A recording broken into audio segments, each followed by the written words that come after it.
You're listening to the Smart Transportation Podcast by Traffic 21 at Carnegie Mellon University.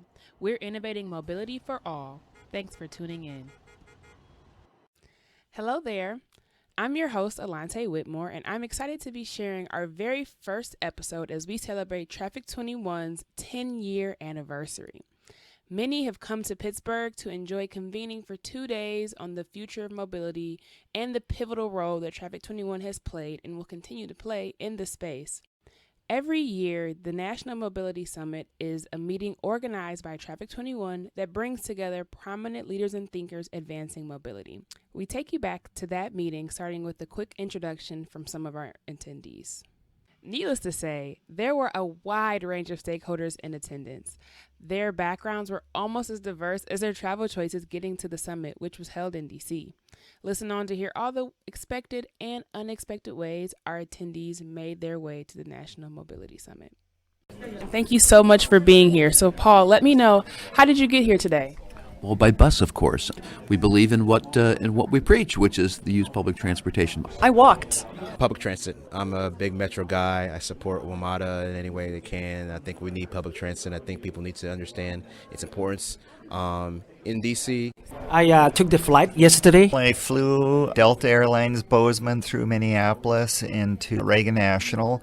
Love flying into Reagan National because it's easy to jump on Metro and get right, to the convention center. I used the bus today. I love public transit. Unfortunately, my first bus broke down, so I used my City Mapper app and was able to find another bus and get myself here. I rode in from Tacoma Park, Maryland on my e-bike, which is like, I usually ride it all the way to Arlington. So I like to tell people I go through 3 states every day on my e-bike, and it takes me about a half hour to get to work.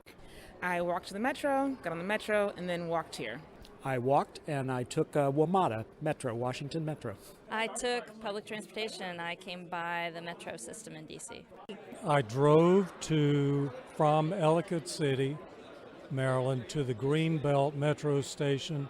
And I took Metro to the convention center. I took the Metro and then walked. I just walked the whole way. I arrived yesterday, but I flew into DCA, Reagan National, and I took the Metro, WMATA, to the hotel. And then this morning I walked down to the session. So it was perfect. I live in Richmond, Virginia, which is about 100 miles south of Washington, D.C. I left my house at 5:45 and met my van pool at 6 o'clock. It was about 3 miles from my house at Glenside Parking Ride Lot. And a wonderful group of people gave me a ride straight to the Metro Center here. And we arrived just after 8 o'clock, and then I had a wonderful chilly walk here to the beautiful Marriott Marquis. With the summit underway, I was able to talk with some attendees prior to the session starting. Their areas of expertise varied, which made it interesting to hear as they shared their questions that they had in mind when they arrived. Listen on. Tell me, what are you most looking forward to as far as the sessions today? Well, I'm looking forward to hearing from everyone else because a lot of what we do at Montana State University is hear what's going on in large urban areas and say, how do we make that work in rural and tribal areas? And so, we get a lot of good ideas, and there's a lot of, I think, attention spent on urban areas and a lot of money put onto mobility issues. And so whether it's bike share, autonomous vehicles, or public transportation, we say, what are they learning in these large urban areas, and how do we scale that down to work in rural and tribal areas? Well, this is a great gathering. I know this is the second year of the summit, and of course, mobility and all the emerging technologies and how they all work together really is the buzz in the industry. Certainly, I hold up the banner, so to speak, for public transportation. We've got a key role to play in that domain, but the advent of TNCs, the advent of automation, of electrification, all of these are having tremendous impact in terms of how city planners, government, industry are working together to try and advance new modes of travel, new efficiencies, new opportunities to grow our economy. So that's part of what today's about, and I'm just pleased to be here and have an opportunity to participate as part of a panel. I'm looking forward to hearing more details about what a lot of the UTCs are up to. I do a fair amount of work in the general topic, all these new mobility topics, but I don't always know exactly what's happening at the university level. So this is a chance to hear more details and know who to follow up with later. Tell me one piece of insight you've gained from the summit so far, or something you're looking forward to in the next session. I got a lot out of the first session that talked about congestion on the roads, and with respect to the impact of e-commerce on, and I think there's some active research areas that would be very useful in terms of what's the impact of corner retail versus distribution. And I don't think it's a clear-cut distinction between the two. I think you've definitely tapped on something. I'm just really here to listen and to experts, people who have worked in the space for years and have really, insightful thoughts on how, just what new mobility looks like and how it's going to change the transportation system in our country. And so I really just want to get information, get ideas, get thoughts, and develop my network in this space. So some of the insight that I have found interesting is the focus on policy that people have working at a agency that is research-based and not policy-based. I'm interested in what role policy will play and if there's potentially other ways to get these technologies in use without having to implement policies to force them. I look at automobiles, and that there wasn't policy to make people take on automobile ownership, and so is policy needed to drive change of the future with these new technologies, or are there other ways? Ideas on multimodal integration and also automated vehicles? Absolutely.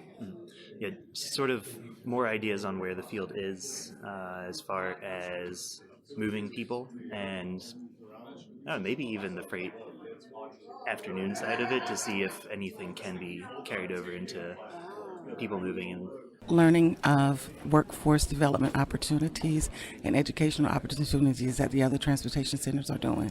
The presenter from the American Trucking Research Institute said that motor carrier executives rank truck parking as their number 9 consideration, whereas drivers have it as their number 2 consideration. So I found that fascinating and hope that that we'll see the numbers improve to the point where nobody has to worry about truck parking anymore. Yeah, we're trying to fix that mismatch, sounds like. I think for me, it's hard to choose just one thing, but I think just, the underscoring of how many different types of connections that all of these different modes of travel have in terms of the same challenges that they all face. I think someone mentioned, well, let's get away from the traditional classification of modes because those silos no longer apply. We need to break these down to a more fundamental level and figure out, are there the same challenges faced by multiple traditional modes, and maybe we start to reclassify transportation based on some of those common challenges rather than number of wheels or something like that. So that was a really cool dimension of this mobility issue that I hadn't really thought about before. Well, that's hard to say because I really learned a lot. I took a lot of good notes. The speakers were outstanding. I loved Jane from Toyota. I loved to hear the research that they are doing. I was privileged to go to Japan a number of years ago, and just to see how efficient and effective their transportation system is was powerful. So that was great. But I'd also like to mention that Dr. Womack, when he first started the entire day, talking about success stories that are needed, talking about industry partners, that was just a powerful message because we as transportation professionals really need to be sharing what we're doing and how we're doing it and getting the word out. Yes, absolutely. I really liked, it was the late morning expert session, and they talked about how it'd be really nice to get all the modes working together instead of favoring predominantly one mode, but really getting all of them working together to provide mobility. So I really liked that. Well, a couple of things. First, I learned a great deal about the challenges, but also the advances that have been made in the trucking industry, the technologies that are coming, but also the challenges they face in terms of drivers and the driver shortage. And earlier, some of the policy issues that the first panel talked about. What's one piece of insight you've gained from the summit so far? So it was great hearing about all the ETCs and the projects that they're doing and what their focuses are. I work in the research program at DDOT, and we work a lot with universities, and we try and find universities that are tailored to answering the questions that we have. So it's great to know what universities are doing and what their focus areas are. I'm always really impressed. This is the second year I've come to this one, and the depth and width of the research that the UTCs are doing is just phenomenal. And there's so much to dive into. I'm really interested, as part of my job being a communicator, really trying to figure out ways to get this research out from behind a little bit of closed doors and actually get it out there so people understand what the messages that might be underlying from the research findings are. We ended each interview with a question that brought about a breadth of knowledge and insight from our attendees. We wanted to know, what's one thing that you wish everyone knew about transportation? The true cost of transportation. I feel like we in our community, we talk about equity, we talk about user fees, but we don't drill down enough. We don't drill down into the fact that I wouldn't have been able to pay my way through college if I had owned and operated a vehicle. I didn't have a car till I was 26, and I was pretty much debt-free when I bought it because I wanted to pay off all my college debt before I bought a car. So I love being able to ride a bicycle. I've carpooled my entire life and still do. I really believe in shared ride transportation. But I also want to say that I have no problem with getting in my car and driving when I need to. But when you consider the high cost of maintenance of roads, we like to complain about potholes, but when you look at the high percentage of transportation dollars that go into maintenance compared to the amount of public transit funding that goes into to maintaining vehicles and their useful life, we need to have more parity. We need to have more economic justice, in my opinion. New emerging options for mobility. What's one thing you want people to know about transportation, and specifically public transportation? That public transportation, in our view and in my opinion, will continue to be the backbone of a multimodal, dimensional lifestyle, and that is that people today want options. They want to be able to use a taxi when it makes sense, when an Uber when it makes sense, and certainly public transportation. Public transportation will continue to be the backbone of a transit network to provide people those kinds of mobility options and the freedom to move about. But we have to work very closely with these other technologies and providers to make sure that, again, people have the best information available to them when they need it in their hands on their smartphones to make the kind of decisions that they need for that given moment in time. People expect on-demand services, and they expect that available to them every day. One thing that I am routinely amazed by and somewhat frustrated by with the general public is that transportation is not considered a utility like the rest of the things that civil engineers do. Nobody thinks twice about having to pay for their water or their electricity or all kinds of other services that are provided that make cities work. But everybody gets up in arms about the idea of having to pay for transportation. It boggles my mind a little. I can't quite figure out why transportation is considered a service that should always be free when no other city-provided utility is. I would love for people to just think about how they're getting around, right? So most people have to walk to even get to their cars. So just thinking about how transportation impacts your everyday life a little more actively. Given my role and our company's role, I'd like to highlight for the public again what a good mode of transportation freight rail is in terms of being economical, low impact on the environment, and could help reduce congestion on our highways and roads. Well, I think the biggest thing is just having options. I mean, in a lot of rural areas and tribal areas, the only option is getting in a vehicle and driving yourself. And so really saying we can make transit work, we can make biking options work, those kinds of things, because there's actually a higher fatality rate in rural areas. A lot of that, again, is just crash detection in a big urban area. A lot of people see the crash, response times are low.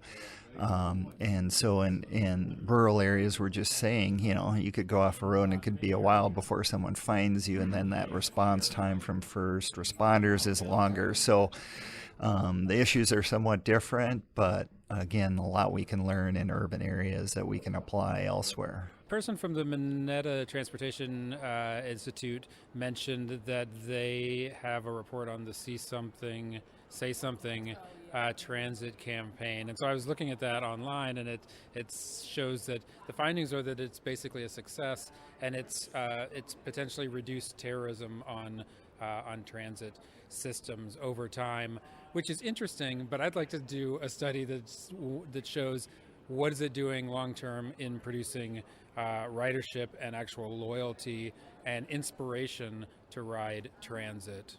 Is there a balance between, is it say, protecting us from terrorism, but is it doing equal amount of harm by deterring people, scaring people away?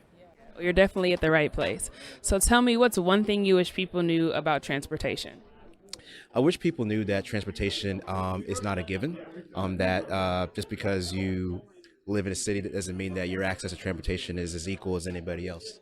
And so I think we need to engage lawmakers and people who make policies to say, you know what, how can we make access to transportation, access to destinations equal for all, or especially equal for all. So I think people need to understand there's a difference. Just because you can get on the train or you can get on the bus doesn't mean your ability to do that is easy as someone else, depending on the neighborhood.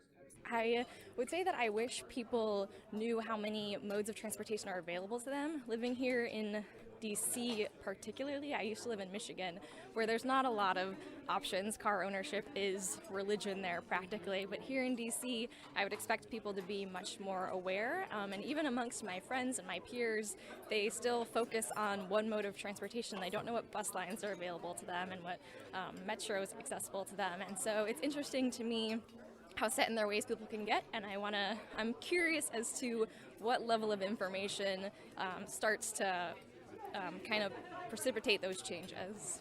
The obvious, that if you want quality transportation, you have to make a commitment of public funding to it and to maintain it. And also that anything where you're relying on shared use transportation of any kind, you need a good pedestrian, a safe pedestrian street network. Otherwise, people aren't walking anywhere, meeting anywhere. I guess one thing I wish would be that people don't get obsessed with the shiny objects and that they focus on the fundamentals of what works, such as good pedestrian infrastructure, and starting with people walking and then building up from there and reprioritizing around that type of movement. Thank you all so much. Sure. Thank you. I wish they knew that it was more to it than just truck driving. It is a huge array of different opportunities and careers that are available in this field, and I think it's very important for us to make sure that everyone knows that it's more to it than just truck driving. Thank you. Thank you. My next question is, what is one thing you wish people knew about freight as it relates to transportation? Well, I think people should understand that the truck that they see on the road next to them is heavier than whatever they're driving. It takes longer to brake than whatever they've driven. It's important to them because it may have food or clothing or something else they need, and that it's part of a diverse, balanced transportation system. So be safe, be considerate, and make way for trucks. I think just probably the true, like the fundamental impact and independency that we all have. You know, it's very much one of those systems, like many other civil infrastructure things, that we don't really appreciate it until it stops working. And so, talking about mobility and some of its impacts on safety and even things like public health, it's very intrinsically connected, and people don't realize how deep that relationship goes, and I wish they knew more about that. I'm working on it to help educate, so. I think transportation is a great equalizer, and so as long as somebody has some mobility option, some transportation option, they can go any place. It allows them to get jobs, add to the economy, shopping. So I think for people to know, it's really important to have transportation because, again, it is the great equalizer. That there are wonderful career opportunities available in transportation, and also that people shouldn't take it for granted. We tend to, but unlike the weather, it is something we can do something about if we're unhappy with it. So that would be it. Sounds good. Thank you so much. You're welcome. Concludes the first episode of the Smart Transportation Podcast. I hope that you enjoyed. We're so excited to be sharing the information, sharing what's happening at Carnegie Mellon University, and how we're impacting the community around us. Until next time. Thanks for tuning in to the Traffic 21 podcast from Carnegie Mellon University. If you enjoyed today's episode, please rate, review, and subscribe wherever you enjoy your podcasts. Stay in touch with Traffic 21 by following us on Twitter at Traffic21CMU, that's Traffic21CMU, and join our weekly newsletter, the Smart Transportation Dispatch, to find out about exciting innovations in mobility. Sign up on our website, mobility21.cmu.edu. Thanks again for listening.